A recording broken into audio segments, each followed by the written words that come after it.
The area that I've been most closely involved with and the most excited about, you may have been able to tell from my discussion earlier, is around gene silencing. And the use of this to, instead of mop up the abnormal proteins, to prevent them being produced in the first place. So antisense oligonucleotides are one method of doing this, and INS-MAPTRx is a drug that targets the gene that produces tau, MAPT gene, by targeting the messenger RNA. So effectively, the MAPT gene is usually translated or transcribed into the messenger RNA, which is then translated into the protein.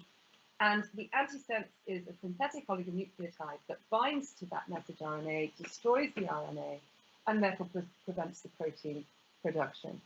And there was some really beautiful preclinical work, if you are interested in this area, by Sarah DeVos and Tim Miller on the work done that was preclinical prior to this study, that not only showed halting of tau accumulation, but actually showed reversal of tau deposition, which is extraordinary.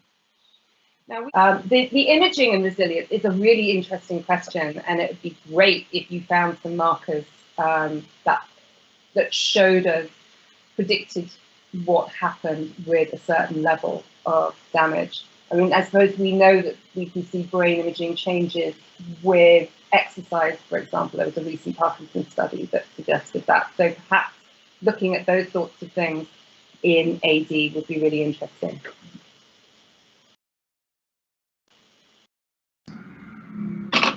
So I think that, yeah, I'm just curious about for obvious reasons, we're very focused on the negative markers, the indicators of disease and vulnerability, and sometimes I feel like you mentioned about widening our portfolio in terms of pipelines of possible interventions. It would be nice to think about the sort of robustness and resilience as well.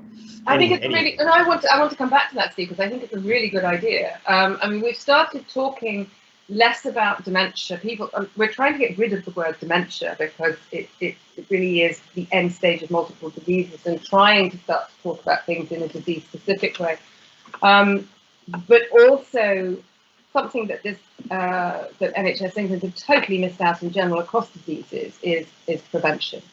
And if we start to think about brain health clinics and brain health services, one of the things that could help us stratify those that are more at risk and had less resilience would be if we had markers on early imaging, on MRI, on functional imaging, that showed us that people were more or less at risk of disturbance. So I think that very much fits with the hoped direction of travel in terms of clinical research clinics.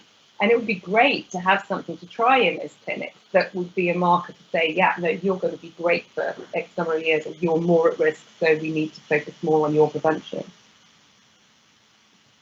Yeah, I think the trying to engineer the shift from palliative to preventative has got to be a larger mission. Clearly, I agree, it'd take a lot of work and time, but